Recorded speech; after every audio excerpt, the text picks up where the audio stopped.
So I thought I can either sit here and be miserable, or I can live my life like I could die tomorrow.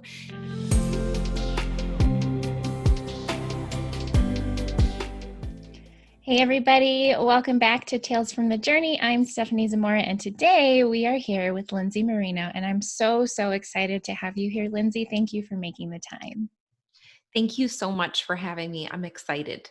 Yeah, Lindsay is an amazing international psychic medium and teacher, and I have been fortunate enough to have been connected to you through the online world for several years and to see your work. And I just think what you're doing is so incredibly important, and you have such an amazing and powerful story. But before we dig into that, I would love if you could just share with everyone a little bit about you and what it is that you do. Yes, definitely.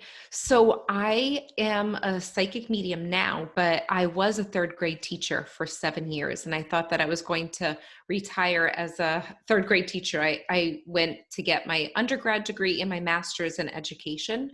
So I'm big in teaching. I absolutely love it.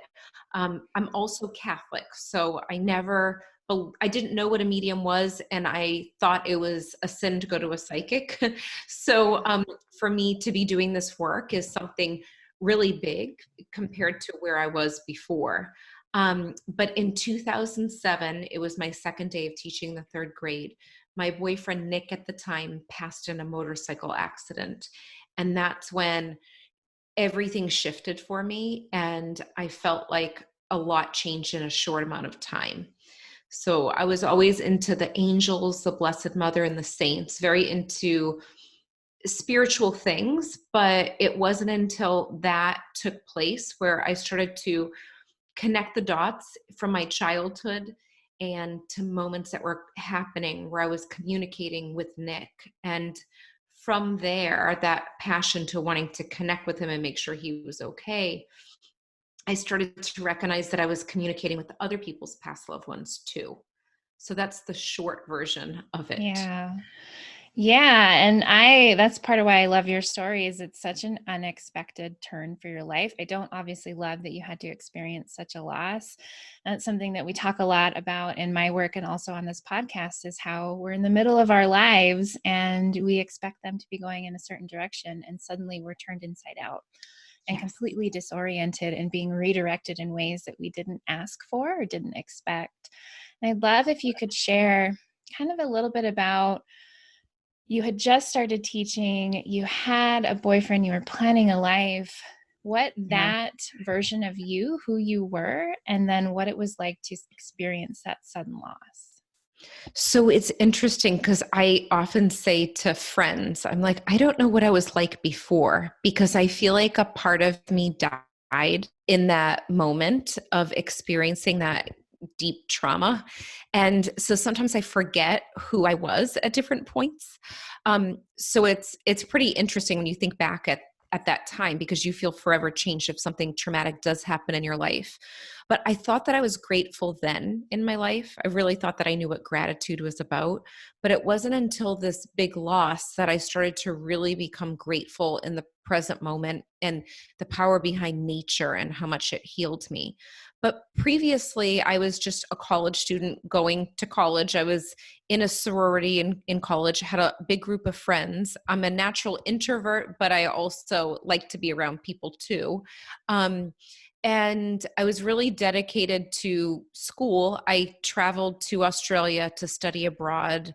And when I came back from that, it really changed me from taking that trip and taking those risks. I was always a risk taker, bungee jumping, doing all those types of things. But when I was with Nick, we had plans for our future and we talked about those moments. So you have these plans of the future and you get excited about it. And I was really excited about working at the school that I was working at. He came to help me decorate the classroom. There were different things that took place. And then when everything shifted for me, it was almost as if everything slowed down in a way, if you could think of it like that. Everything went in slow motion. Like, is this really happening? Me just getting up out of bed was a struggle. It was the job working with the third graders that actually helped me continue to move through that. And people say, you should move on, but really you just move through. You're never moving on from a traumatic situation. You just move through it. Yeah. So I thought I can either sit here and be miserable, or I can live my life like I could die tomorrow. So I started to write a list of things that I wanted to do before reaching heaven. And I'm not saying that it was easy, because it wasn't. I had up and down days where I was just struggling to get out of bed. But those moments actually helped me, having the list of things that I wanted to do, skydiving, road trips, different things like that that kept me going. Yeah. Yeah. That's really powerful. And I so resonate with having those anchor things. When I experienced my sudden and traumatic loss, there were certain things, even though they were painful to get through, that kind of anchored me in my life and kept me moving forward. One of the things that we talk about in journey mapping, which is my work, is this idea of reorienting. And when we go through these sudden and traumatic losses, we're still in the middle of our lives. You had just started a new career, you had just started Right. teaching. What was it like for you to really reorient both to yourself and to your work and your relationships while life was still continuing on and while you were still grieving so deeply? That's a really good question. I felt really misunderstood at that point. And you could kind of feel when other people feel like you're lost too, but you don't really care because you're like, I'm just waking up out of bed. But I remember my little third graders. I remember my principal came in and she told me that she did tell the kids. So I was out, I think, 10 days. And I went to school so the kids knew what happened. And they would draw me pictures and they would kind of whisper to each other and kind of check on me. They were very very highly sensitive and psychic too. The information that was coming through them, through their photos and their pictures, was psychic info that was coming from the other side too. And during those times, I remember walking through the hallways to get my kids to like PE or art class. And one day, I don't know how many months went by, but one day said, "It's good to see you back." And I had already been back for months, like present in the school. But most likely there was a dazed look on my face when I was walking through and going through the motions. So when that teacher said that to me, it really woke me up. Like, I knew what she meant. I understood what Yeah. she meant, but I didn't know that I really went anywhere because I was feeling so many different emotions. But at the same time of that experience, you start to realize things that you did that you felt so much love in. So it's kind of interesting to share it like that. But because I was really tuned into the spirit realm, I felt that I was really linked in with heaven and love, and knowing when Nick was there to kind of check up on me. And I started to notice different people come out of the woodwork, and different amazing signs came to me during the hardest times of my life. So even Yeah. though those were the hardest times of my life, I also had really amazing moments that I never thought would be there, because I had no fear at that time. Where I'm just like, I lost everything that I was planning for this moment. So that's when things serendipity type moments started showing up in my life, where it got me through my days. Yeah. Yeah. Talk to us about that first psychic experience that you had. So I'm trying to go back. So one of the moments was I had a visitation from Nick. So I saw him, and this was a sleeping state in that moment. And he said, "You're not going to see me for a while, but I'm still going to be around you." And this was telepathic communication. And I wanted to ask him questions. Like, I kept saying, "But wait, wait." And that's it. That's all he said. And there were other moments where there was one moment I saw him at the foot of my bed, and it's right in front of me. And then I closed my eyes and opened them again, and he wasn't there. Um, there were other moments. I remember really dreading my birthday because it was coming up. And I thought, oh my gosh, he's not going to be here on my birthday. And I got a package at my door, probably a month before my birthday. This was in November. My birthday's December 8th. And I got a package and it said, "Happy birthday, love, Swatch." And Swatch is a watch company. And I thought, that's weird. I never bought a watch from Swatch. And it was Godiva chocolates, by the way. There's a box of chocolates. So I'm like, this is so odd. Like, this can't be for me. And I think it might have even had a different name on it. I forget now. I could even have the box up in my room. I forget if I saved that. But so I ended up contacting the company, and it was Godiva that I called. And I said, I got this package, but they're like, you know what? It was sent to the wrong address, or it wasn't supposed to be at my address. And they said, just keep the chocolates, that you can have them. So I knew that was a sign, but this was just one of the many. So Yeah. that type of stuff, hearts would show Yeah. up, faces would show up in water. And, but at the same time, during these moments of me feeling excited and feeling the sense of love and knowing without a doubt that this was Nick coming through, I also got the sense that people thought I was completely crazy, like she's lost her mind. She's just Right. grieving. She's not really experiencing this, or it's way too long for her to be miserable like this. But I had to honor what was happening to me. And that's actually what helped me so much, was that I did take time. And to other people, it might be too long, but for me, I needed to do that. So I was really seeking moments of being by myself, like going to crystal bowl meditation, taking long walks, painting, just doing things that the only thing that I wanted to do was just be in my own space at different points too. Yeah. So that was a big thing. Yeah, that's huge, and it's And important. it is. And sometimes you can speed up that grieving process, whether it's the loss of a loved one, or the loss of a relationship, or a transition in life. And you try to make other people feel comfortable because they feel uncomfortable that you're going through it. But that's where you get yourself into trouble, because you're trying to please them, which you're never going to. And then you're not honoring your own self during that time too. Yeah. So Definitely. What had your relationship been to those kind of intuitive psychic experiences before your loss?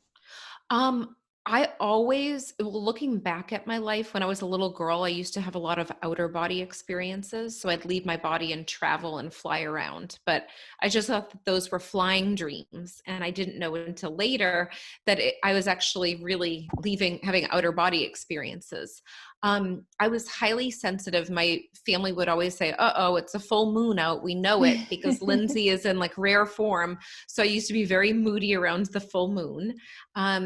I was shy, but at the same time, I was extra sensitive to those things around me. So I feel like I was emotional in my household. When it came to school, I was really quiet.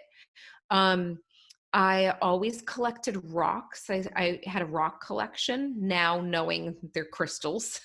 So I used to read the children's Bible. I wanted to be a lot like Saint Teresa, or Saint Catherine of Siena. I loved, because I did a report on her for CCD, so I was very like connected to that side of things. I wanted to pray on each step and say the Hail Mary, wanted to say the Rosary and be connected to the Blessed Mother.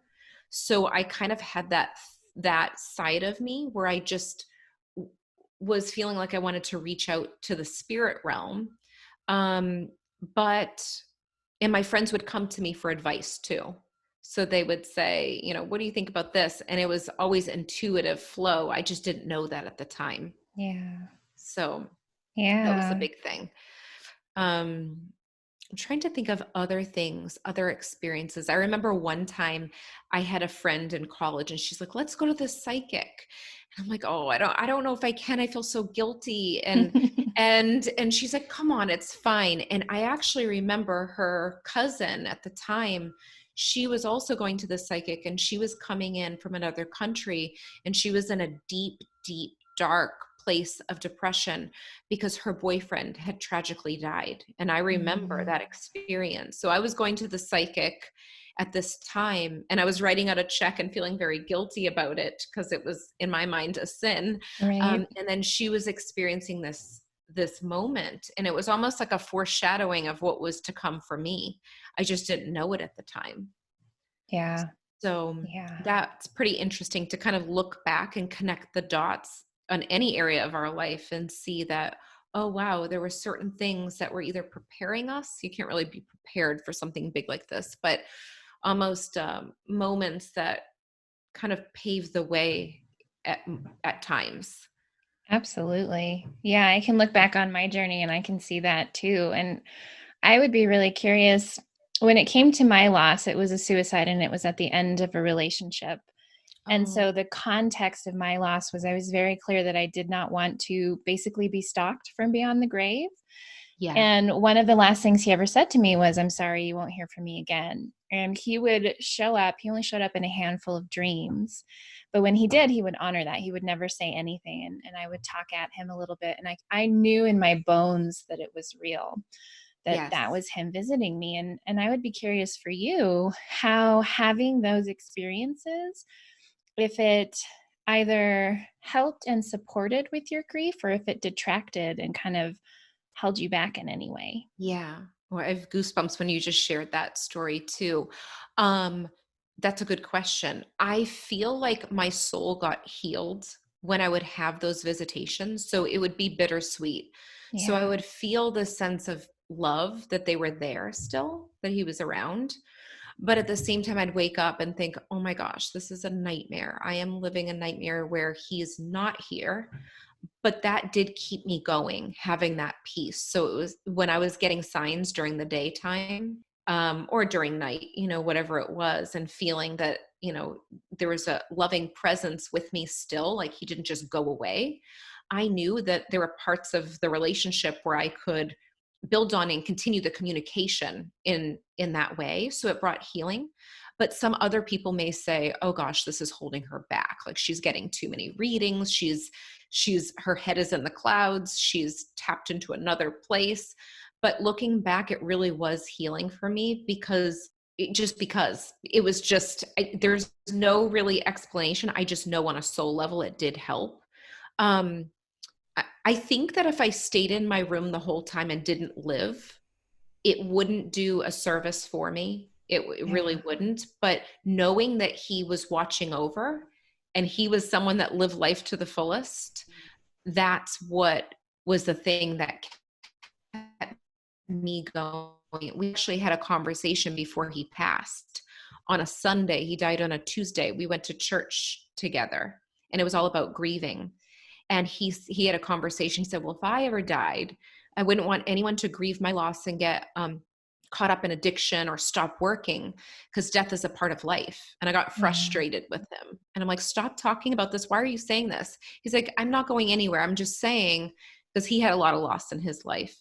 He said, I'm just saying I wouldn't want anyone to stop living. That conversation really was a huge piece that would come into my mind after, thinking, okay, I got to keep on moving. He said, you got to keep on moving. And he did this thing with his hand, and it stuck in my head where I knew he was communicating again, like, you got to keep on moving, even if it's slow steps, just something. And the one thing that did make it harder for me, I would say, is my fear dreams. When I'd Mm. have these dreams where he would show in the dreams and I couldn't reach him. I was trying to contact, like trying to talk to him, and he was like going the opposite Yeah. direction, or I thought that he was upset with me. And they're never upset with us. But we could have fear dreams where they might show up and we turn the dream in a fear-based way where we think that they're upset with us, and they never are. They're in a place where it's so much love and happiness, and they want us to feel that too. Yeah. Oh, that gives me goosebumps. I remember feeling that way. My ex who passed put in a lot of effort towards the end to keep his friends and his family and me all separated, and we all came together. And I remember someone saying he would be so pissed to know that we've all bonded like this. And I was like, I don't, he's No. like, he's in a place of love. It's not the same. Maybe ego him, human him would have Right. felt that way. But yeah, Yeah. it's And so as you powerful. just said it, I just had goosebumps because he most, and I'm not trying to give you a reading right now, but most likely when you said it, it's he brought that together because Right. they bring people together that are connected with them, which is Yeah. amazing. And that's really powerful that he did that. And it's true. It's like the ego, the human self, he wouldn't want that. But really, when they're Right. on the other side, they see the bigger picture. Yeah, absolutely. So you're grieving, you're having all of these experiences, you're continuing teaching and working to move forward with your life in your own way. What was it like for you to really reconcile having had a religious background and faith, which I assume is Mhm. still a big part of who you are to some degree, and reconciling that with having these psychic experiences? Yeah. Well, actually, after he passed, I didn't care that I was experience. I didn't even have any fear of any kind of sin or anything like that, because when I had the experiences, I felt so much healing where it's almost like when that part of me died in the moment, where all of a sudden literally my life flashed before my eyes, which Yeah. some people listening may relate to that, where it's like all these things that you regret that you didn't say or do comes into mind. When that part of me died, a new part of me or an old part of me, maybe my soul, my true soul came out and knew the truth of things, that it was never a sin. It's actually healing. So it completely changed things for me. And I find a lot of people that come to me for readings, some of them are Catholic and they come in and they're like, I'm afraid to do this, but I saw that you're Catholic. So I like to pick pieces of different maybe religions or pieces of faith that I believe in, but then there's others that I'm like, nope, don't, that doesn't affect me. So Yeah. that fear went away. And I don't have a fear of death at all. I don't have a fear of, are we going to heaven or hell? I know that it's heaven. So it shifted things in a powerful way that way too. Yeah. How do you feel all of this, the grief, the psychic experiences, the shift in who you were? I really relate to that as well. Like I remember that moment when I got the news and it's like I could feel myself split and crack and break open and pieces of me just disappeared, never to be found again. And some have been reclaimed over the years, but for the most part, some of those things are just gone. And so what was it Mhm. like for you to really move forward? Tell us the journey of leaning into this psychic career and navigating rebuilding your life. That's a good question. I would say it happened very slowly. Like looking back on it, I'm like, oh, that's what I did to kind of move through. Like, I never would have imagined getting through a full day. If I looked too far ahead, that's what would be overwhelming to me.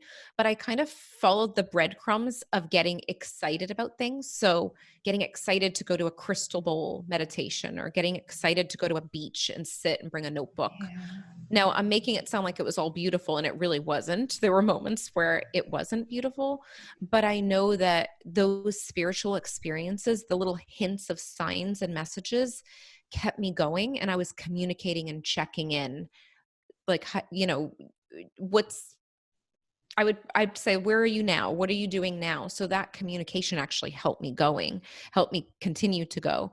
And then what took place is I myself felt this confirmation that he was around, but I would say a prayer and say, well, if you're really here, and then three butterflies. If you're really here, send me a psychic medium to come through. And sometimes I was really pushy about the information. Like it would still show up, but I'm like, no, I need more, the Yeah. human side of things. But a psychic medium actually reached out through a friend. His name's Jason. Him and a friend of mine went out to lunch, and Nick started to come through, communicate through this man that's now my friend. And he started to give information through him. And that experience where the message was passed on to me, um, that experience really helped, knowing that it was confirmation that Nick was still around and he didn't want me to stop living. He wanted me to get out and be with my friends. Um, and then from there, I received so much healing from that. And I said, I want other people to know that their loved ones, it's not just the end all be all. They're still here. They're trying to get our attention, want us to live a full life. So I wanted to help other people. And that's what happened. I remember one time I went to a bar and I said a prayer, please just let me have fun tonight. Like, I just want to have fun and be Yeah. okay tonight. Send someone to make me laugh, just put me in a good mood. It was a bar that we used to go to together. So whenever I would go there again, it was like, oh, here we go. It's going to be one of those moments where I start thinking of the past.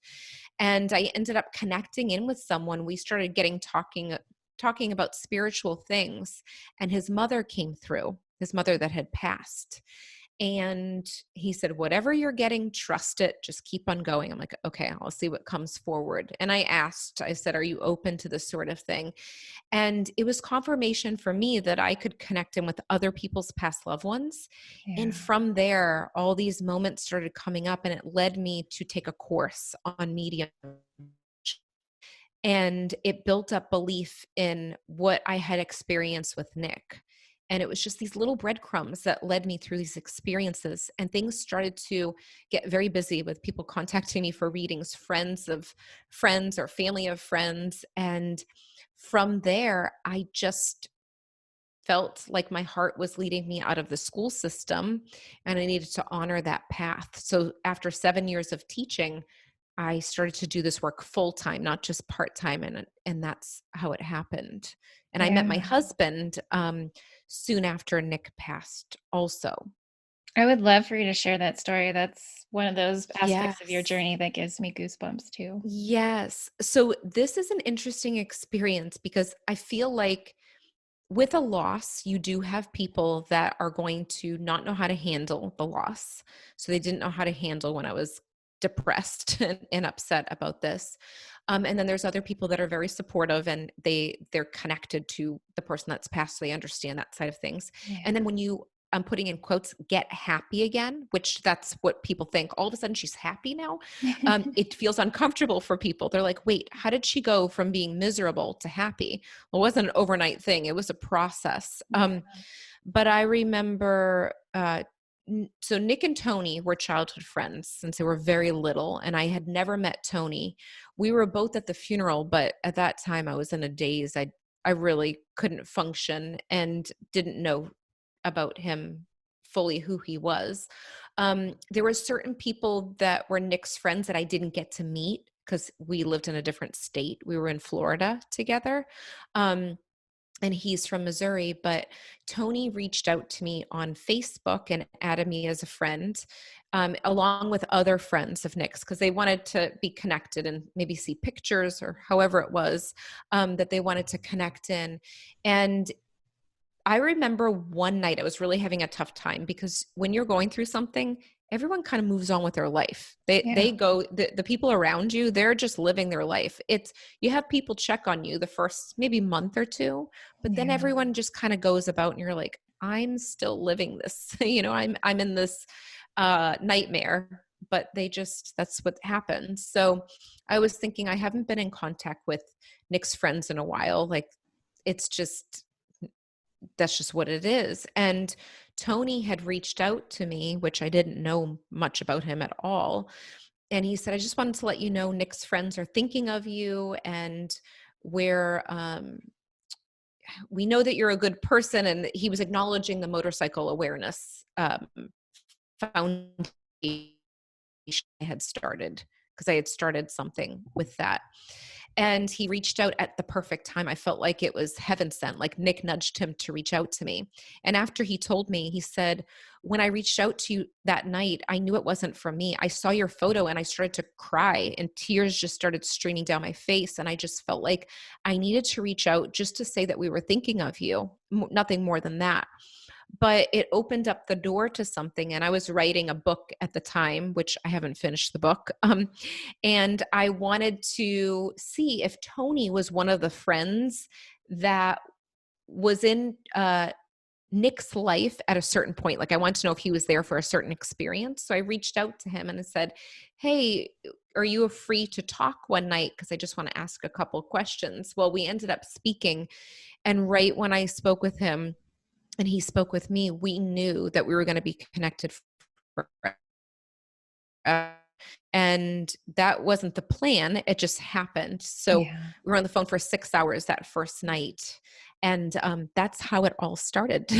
So we spoke, and he was in Missouri and I was in Florida. He came to visit soon after, a month after. And that's how it all happened. And now we're married. So we include Nick in our life and we still communicate with him. And some people are like, how does that happen that you're still communicating? But sometimes Tony will be at the store and he'll pick out, in the past, he was picking out like a birthday card for me. And he felt like Nick was saying, no, get this one because, or he'll tell him different things, just like we connect in with my grandpa or my grandparents and also Tony's loved ones that have passed. So it's just like a big party here that's connected with the other side. So if anyone was in our house, they'd be like, this is absolutely crazy. We include them in our life because they want us to do well and they want to guide us on this journey. Yeah. So it's pretty amazing how that can happen. That's really So, powerful. Yeah. yeah. Something we talk a lot about in journey mapping as well is this idea of mentors to really support us. And it sounds like you've had quite a few, both in this realm and in others. I would love if you could speak to Yeah. how having mentors has really played a role for you. Oh my gosh, that is so huge. I don't know what I would do without the mentors in my life. I would say I have some mentors that are that aren't even someone that I hired either. There's like a Yeah. mix of mentors. So, Nick's family, I don't know how I would get through different things if it weren't for them. Just being able to be connected with them and talk to them about it and have that experience. We can share signs and different experiences that we had. That was a huge piece for me. Mentors from a distance. I remember watching the television show Life Among the Dead with Lisa Williams. Watching the television show was all about getting readings. People were experiencing mediumship readings. That was my saving grace. I would sit and watch that show. And then I signed up for a course of hers. So she was my mentor, learning mentorship that way. Um, Even people that I come into contact with when it comes to crystal bowl meditation, people that I read books from that like Wayne Dyer, he's a mentor, even though he's passed, he's still a mentor to me, um, because he still teaches through our thoughts and our feelings. And a lot of people have shared that. I believe that in order to through the process, you do need to seek out different experiences. For me personally, people would try to hand me grief books and say you should go to a grief counselor. But at the time, I didn't want that. I really wanted to go inward. And I totally believe like people should go and have those experiences if you're feeling drawn to do it. But sometimes timing is everything. You have to do things on your Yeah. own time. So my clients are also my mentors too, in a different way, looking at it in a different way. Their lessons from their loved ones have been a huge pivotal part of my journey to hear those experiences. Yeah.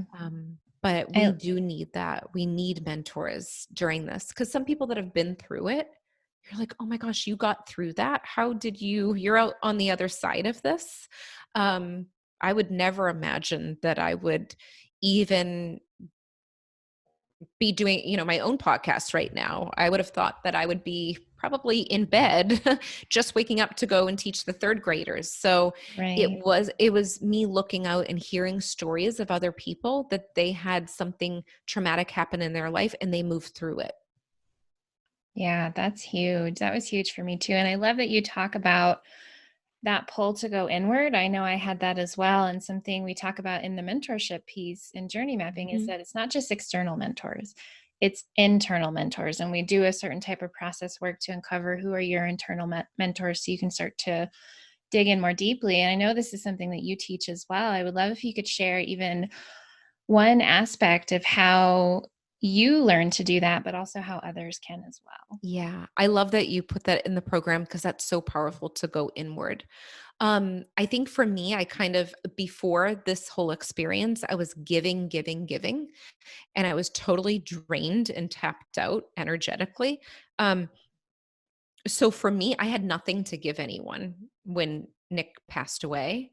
So that actually caused me to not get in my thoughts thinking, oh, should I do this for other people? Because I couldn't. I really had to recharge on my own instead of giving to other people. So that was my learning right there was, okay, I need to give back to me so I can get up out of bed.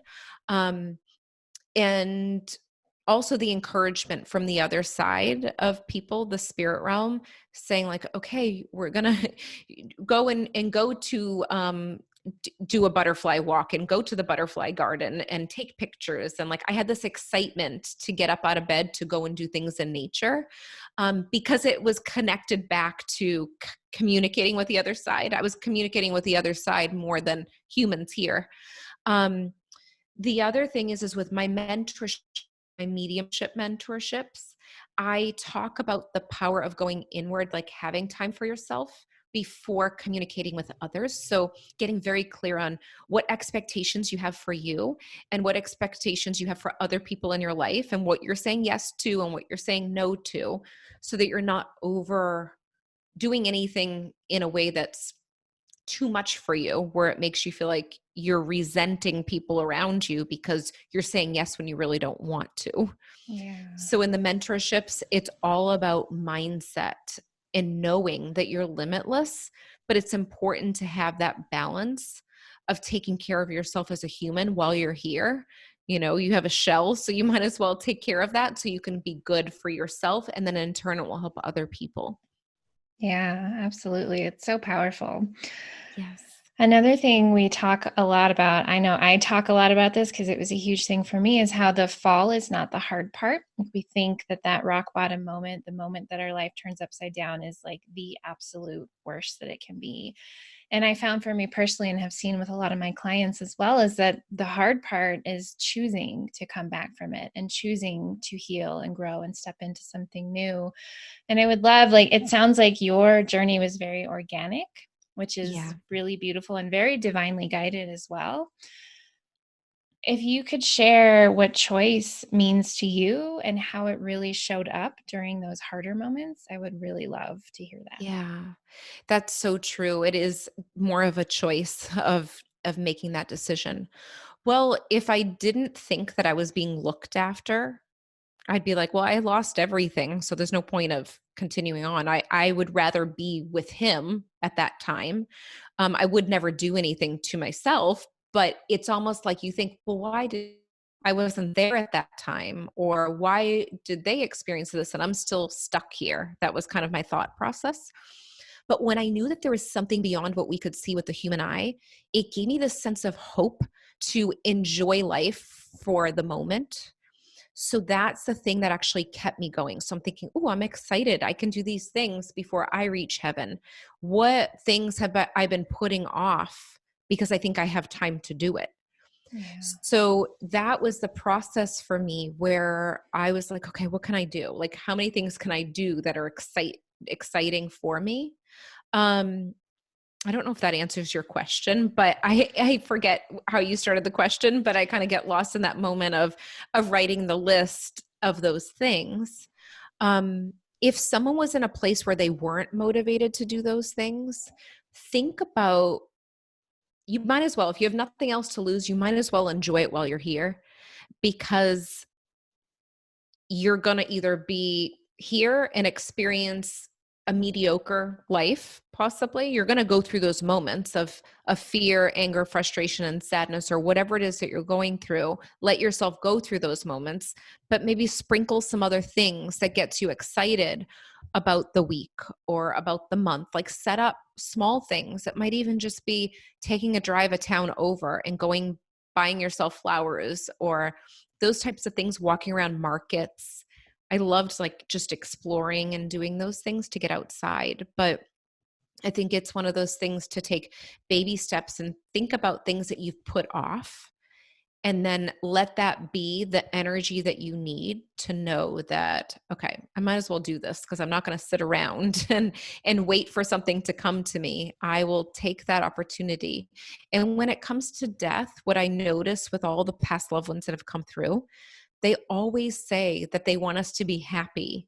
They don't want us to feel like you have to be miserable because they're not Yeah. here, and feel guilty about being happy that they're not here, because they're like, let me help you be happy. Let me put the people in front of you. Let me put the circumstances in front of you. Let me whisper in your ear to remind you to go and do those things. Yeah. So that was my thing that kept me going, really. It's such a powerful thing. And I know for me, it was really hard, even though I had that knowing that no, he's in a place of love now. Like he's just pure love now. It Right. was very hard for me to reconcile the guilt that I had for being a part of that breakup that led to his suicide, or to feel like I was allowed to go on and be happy and be successful. It took me a long time, and I think it's just really beautiful that you were having these experiences that really reinforce, no, that's what's supposed to be happening now. And this is what they feel on the other side, is they want that for us. Right. And I think they're part of the work that we do, where a lot of the times their mission is connected to our mission. So there's ways that they can help, in different Yeah. ways. So it's kind of like a paradox in a way, because you think that they're happy and they're okay, and you want to make sure that they're okay, but they're like, let me just help you. I'm part of this journey. So if we think about it like that, that's what's so beautiful. And it might not be an overnight process, like it was not for me at all. No. But just taking time and honoring, yourselves in whatever timing. Like even now, I'm like, there's certain things in my life that come up. I'm like, well, it could always be worse. Like it could always be worse. I can get through it, and just take it moment by moment and know that we're not doing this alone. Like there are so many people around us that are helping us because we're carrying out a higher mission. I feel like this isn't even just about, um, Nick's passing. This is even Tony and I, we have a bigger mission that's connected as a collective to let people know that just we can see things with the human eye, but there's so much more that's happening that we're not even aware of. Absolutely.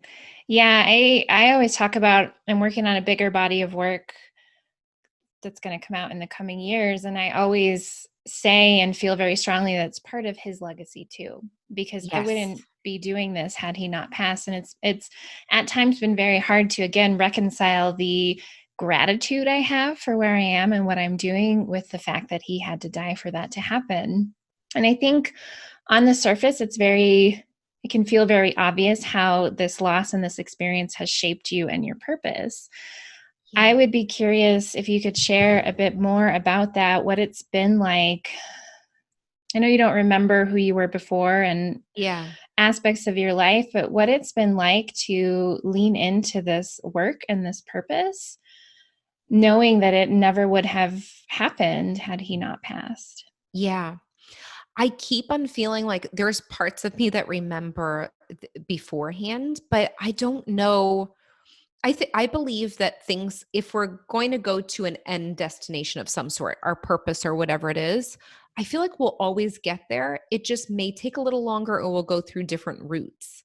So I believe that. I believe that, this would have come about, but maybe in a totally different way, and it may have come at a different point in my life.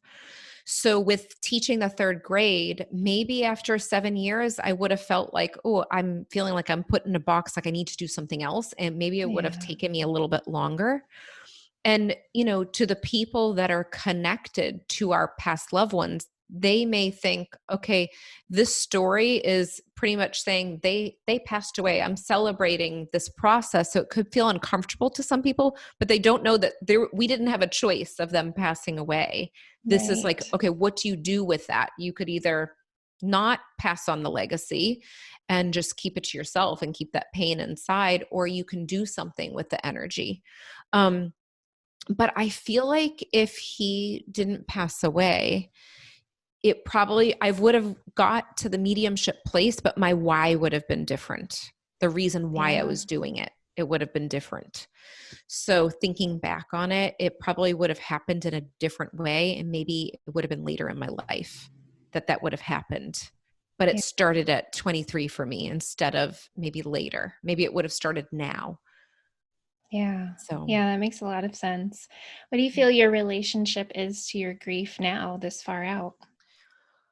I feel grateful for it that I went through it, because I know when I connect in with the client, I know every piece of grief is different. No grief is the same for each person, but I understand that you can never solve the problem of grief. It's like just honoring those feelings. So I'm grateful that I went through the experience, because I feel like I have more of a sensitivity to people that are experiencing it, where I kind of know about how there's different processes to it.